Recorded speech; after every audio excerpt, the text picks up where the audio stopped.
my things and the children's things back to the village, that I must not walk under his roof. So that morning, there was serious violence. He beat me mercilessly, even in presence of my children. But after everything, I had to force myself to go to that job because I didn't want to lose the job. So I went there. He went to report me to the police station, and I had a video of him. Hey there, welcome to the show. I am so glad you are here with us today. Get ready for a courtroom experience like no other. Real cases, real drama, and real justice. Don't forget to hit that like button, drop a comment, and of course, subscribe to stay updated on all the actions. Let's get started. Shockwaves across the nation as violent altercation escalates into horror. A disturbing incident emerged where a woman allegedly smashed another head in a fit of rage, leaving blood, trauma, and outrage in its wake.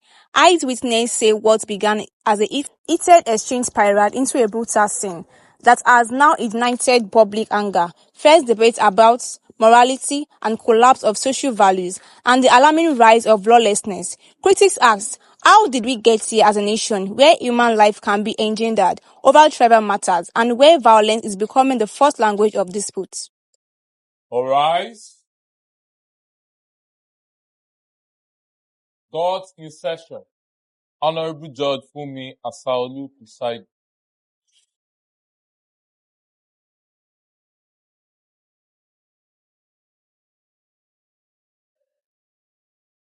Please be seated. Your Honor, this case is between Anne Amagba and Chigozie Ugochukwu. That is one. Thank you.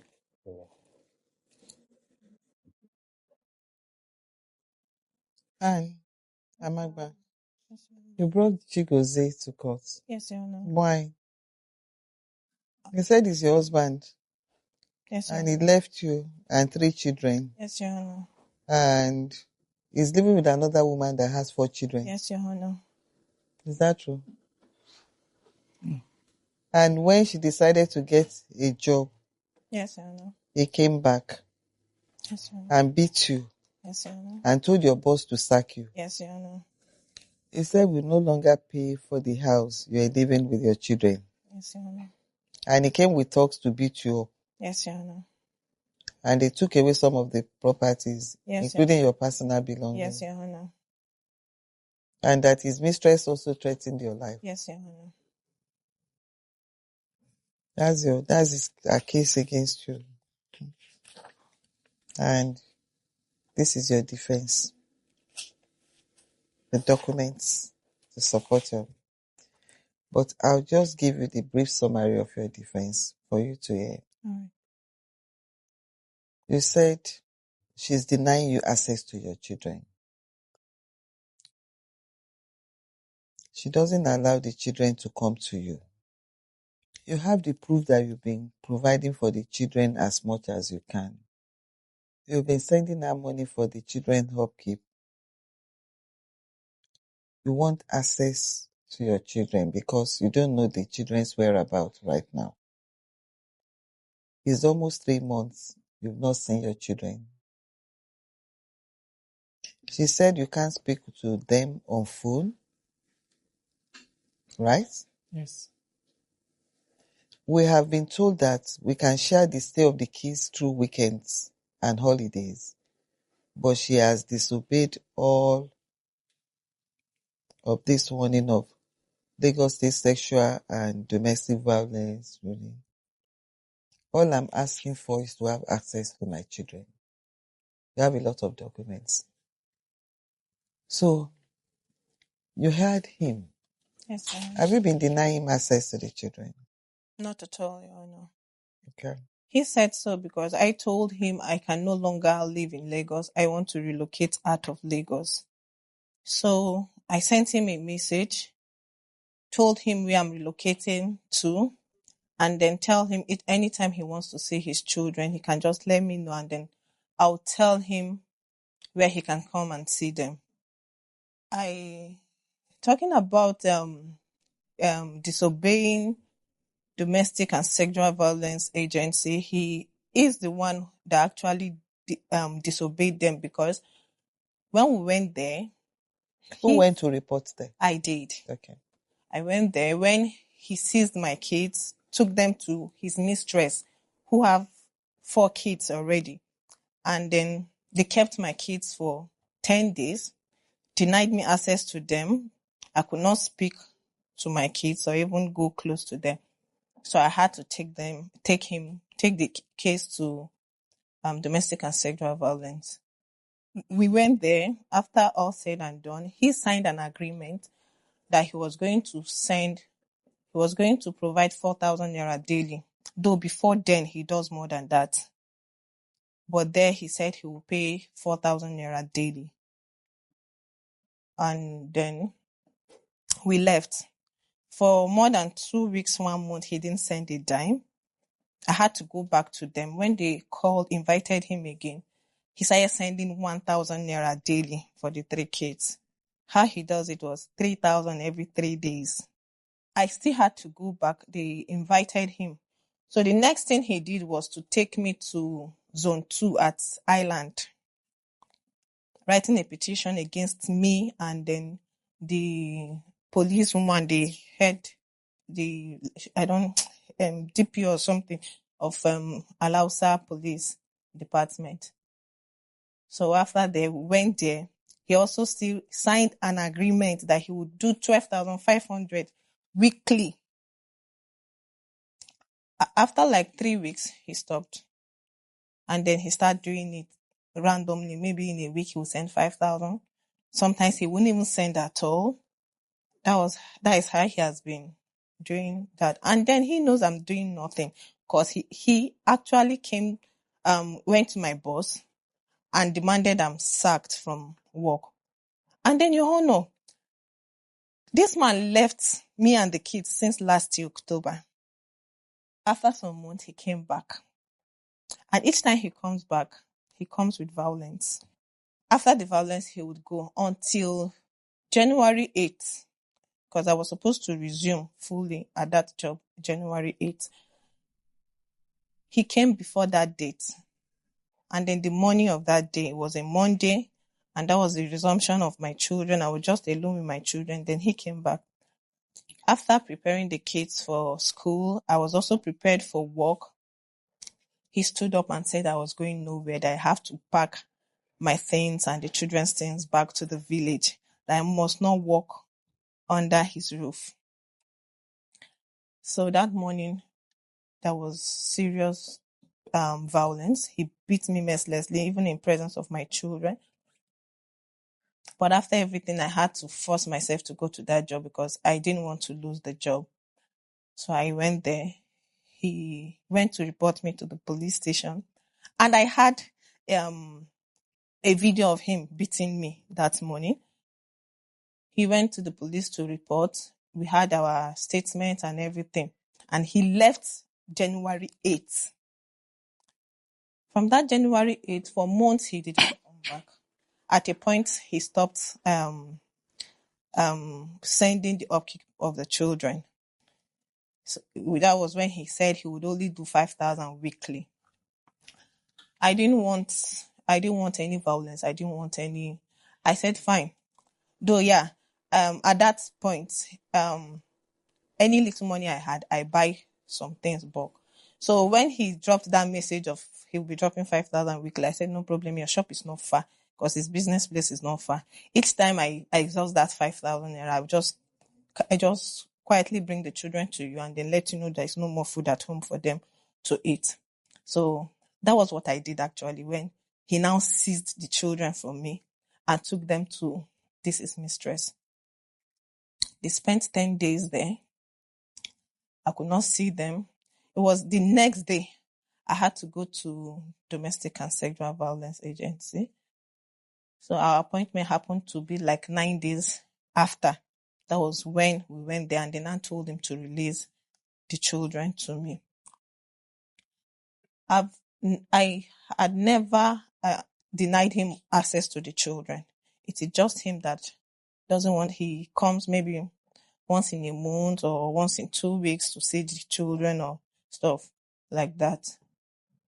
And then since he came to my working place with so much embarrassment to my boss, accusation and all that, he had to lay me off. So I went back to nothing. He also sent me... What were you doing then? It's a real estate company. He also sent me a message that he had told the lawyer in charge of our house that he's no more the occupant of the house, that if I know I cannot continue paying for the bills of the house, I should get a place and then live there. I still continue staying there because I was not even buoyant enough to pay or to even get a new apartment. I thought he was just joking or just saying it. Never knew he was serious. It was later I found out that he had already gotten a house where him and his mistress and her children are living. And that's the same place he took my 3 children to stay for that 10 days. And each time they go to his place to spend time, it is that same house he takes the children to. And my kids do not like to stay there. The plaintiff, Anne Amagba, alleges that her husband abandons her with 3 children to move in with another woman that already has 4 children. She claims that he stopped paying rent for their apartment and came with thugs to assault her. The defendant, Chigozie Ugochukwu, claims that it's outstanding upkeep when his wife stopped his access to the children. Judge Fumi wades into this matter. What's the age of your children? 8, 6, and 3. Okay, what do you have to say? Your Honor, this issue started last year. The whole thing you said here are all lies. The first of all, from last year when the issue started, and that last year wasn't the first time. The issue has been going on and on for the past 8 years, which the family have been coming together trying to settle. Years. And you have 6 years old, 3 years old. 8 years old. 8 years 8 years old, 6 years, and 3 years And old. you say you've been having the problem for the past 8 years.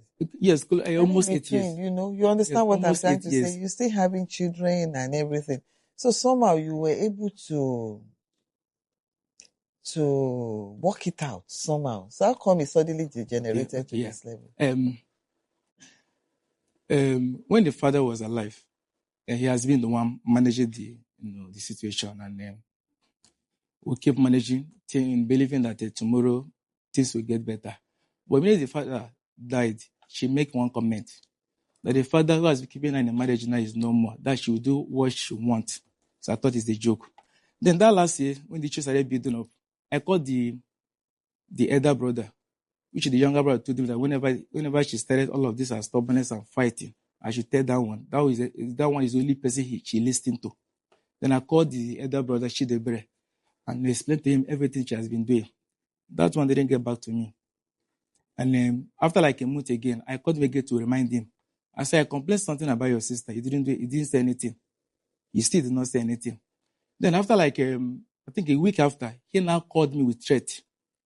They were like, say, let him warn me that if anything happened to our sister, that he will so deal with me and deal with everything that connects to me. Then I called him back. I was like, shit, what's the meaning of this message? What happened? Why? Are you the one that called me? He said, yes, that he has made his point. I was like, where is this thing coming from? If I beat your sister and you say something like this, I would have understood you better. But I did not see where this thing is coming from. Then I said, you know what? I think your sister has to come back to you people so that probably you talk to her. Then the other sister who lives in Onitsha, me and them have been talking. She advised that she should come back home. So you want to have a word with her. Then the brother now said that if I know that I'm tired of marrying her, that I should return her back. That she's a child of somebody. I said, okay, no problem. That I will do as you just said. She's coming back to you. That if I'm serious, I should give her transport money. Then that was I think December through January. Then I came and I said, okay. Immediately I came back from my business, she has already packed her bag already. I said, okay. She said I should give her the transport money that she's ready to go. I said, no problem. Then I googled God is good at transport, and I saw transport fare was 30,000, so I sent her 40,000. I said, then the others I said, okay, that I'm going back to the village because there's so much crisis in the village. Can you sit upright? So there are so much crisis in the village that they will come to her at Onitsha that she want to have a word with her. I said, okay, no problem. Then I sent her the money. Then I was waiting for when she would say she would be going. Then after like a week or 2 weeks, I was sleeping. She came and tapped me that she's going to work. Before then, that January, I've already opened a shop for her where she's managing already, but I don't know what happened to that shop. Then she tapped me that she's going to work. She has already ready the children, as she rightly said, for the school. I was like, which work? What happened to the business? Which work are you going to? I said, enough of this insult. You have already packed your bag and I've already given you transport money. Your sister is expecting you to come back. I said, please, you can't do that. You are going home from there. The next thing I did was she already packed her bag. I was carrying her bag, which she already packed, was already in the parlor. I was moving it outside.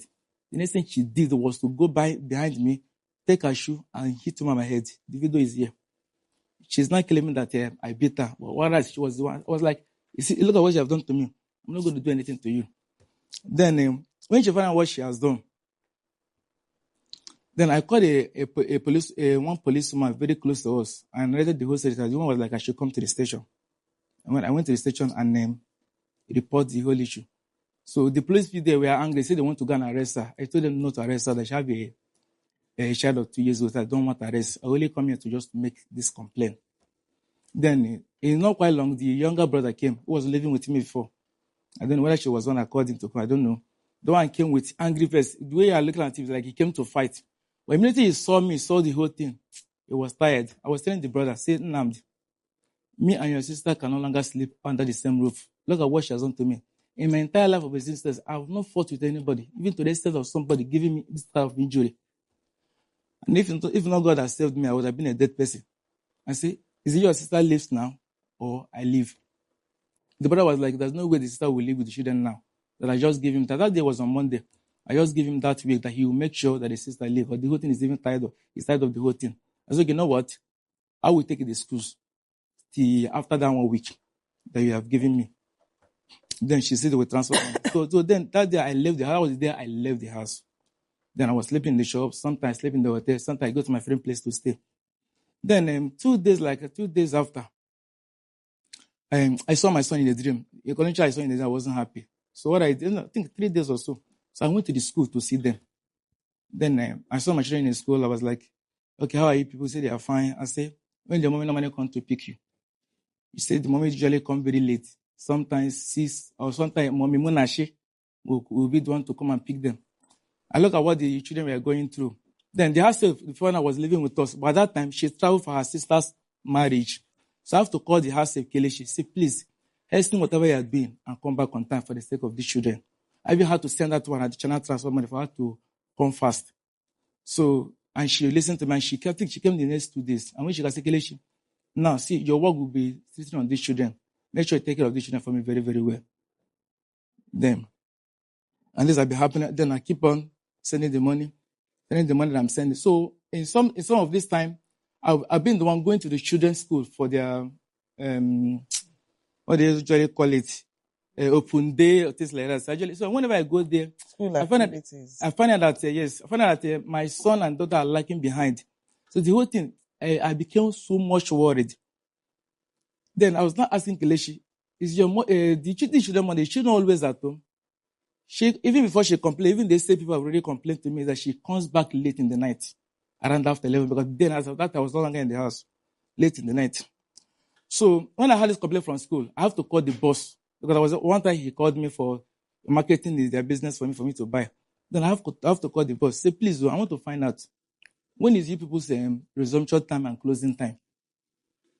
He said that the work does not really have closing time. They can resume at 9 o'clock, but they can close anytime. There's the marketing job.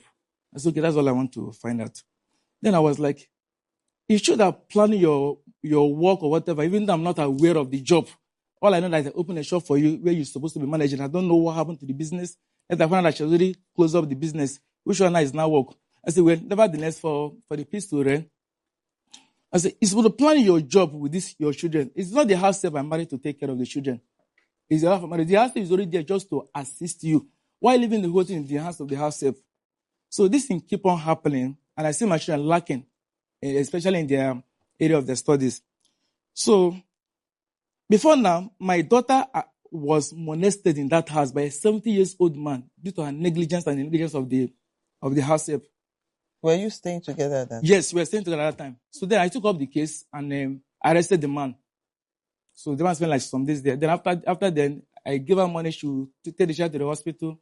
They confirmed that there was no penetration. Then I was okay on that one.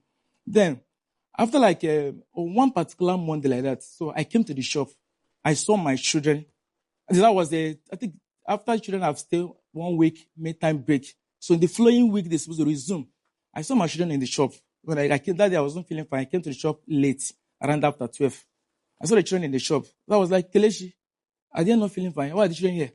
He said, they're okay. I said, what happened? Why are they not in school? He said, their mommy said they should not go to school. I said, why? He said, because there is no food. I said, what happened to the items you took from the year? People take food stuff here yesterday, and I've sent them money. I said, yes, the children have already taken their breakfast, and their snacks and everything already in the bag. I said, what happened? What about the food? He said, their lunch. I said, is it because of lunch that the children did not attend school today after spending 1 week at home ready for a midtime break? I said, when you came to the shop that the children did not go, why not call me that, brother, the children didn't go to school because of food? Normally, if you usually buy food for them in the school, you should always very tired to cook. I said, you will have seen go to the school and buy food for them to remain in school. Why? I said, enough about this. It's the first time, because of people negligence, my daughter was molested. Now, why are people suffering my children? I said, you know what? Maybe, please, you have to go back. You have to go back to your sister, please. So let me see if this woman will not take care of her children. Then she listened to me. She went home. She go back the next day, being Tuesday. So that Tuesday, I was in the shop around 12 o'clock in the afternoon. The next thing I said was to see my children in the shop. So that day, I was like, what are you doing in the shop?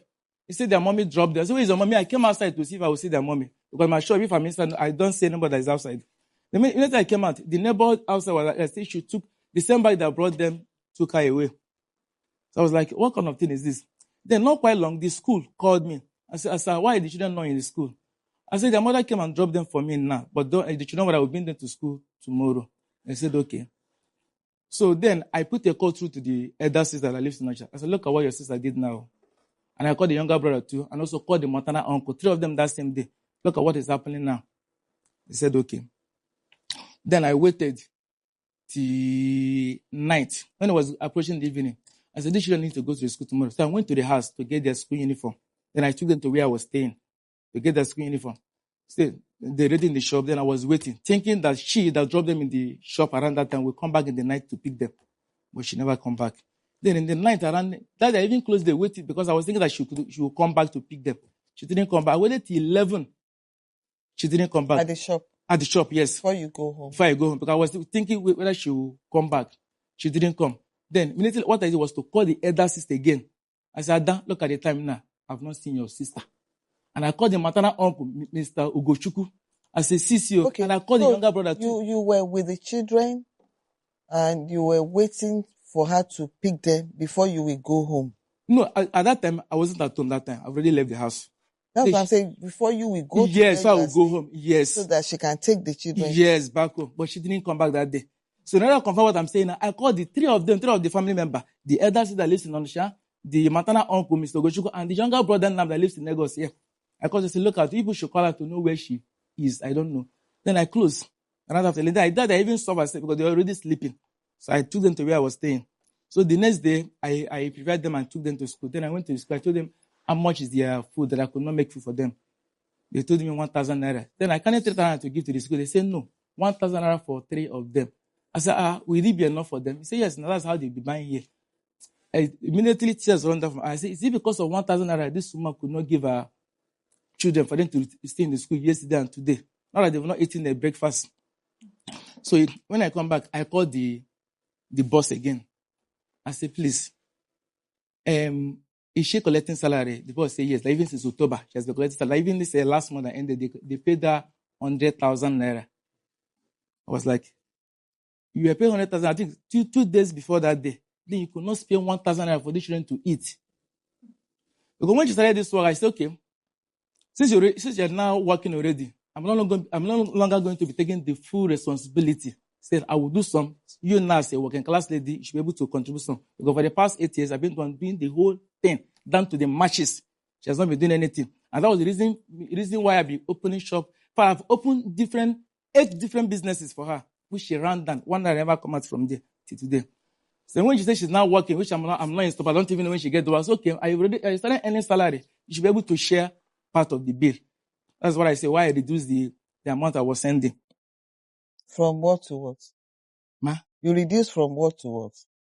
Because I sell most of the foodstuffs, so you take carry them from shops, and I get 10,000 and 7,000 on daily basis, sometimes 4,000. So as case may be, or it depends on what they need.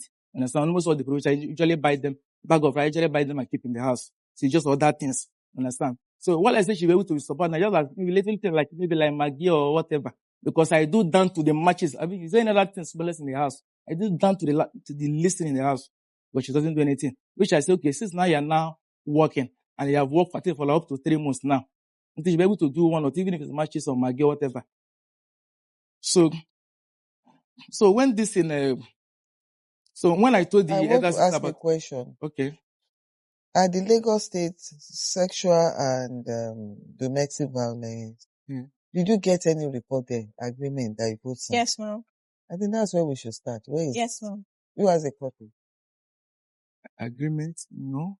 There was no... Do you have a copy? Mm-hmm. Do you have a copy? So you didn't sign anything? Really? This matter continues to unfold in the next episode as Judge Funmi continues to cross-examine both parties. If your baby daddy is denying paternity of the child to avoid upkeep, or you suspect misattributed paternity situations, submit your case online at www.thejusticecourt.com for a prompt resolution. Thanks for watching. I hope you enjoyed today's episode. If you did, hit that like button, drop your thoughts in the comments, and don't forget to subscribe so you never miss an episode. And hey, make sure to turn on the notification bell. You will want to be the first to know when the next show drops. Catch you in the next one. Bye.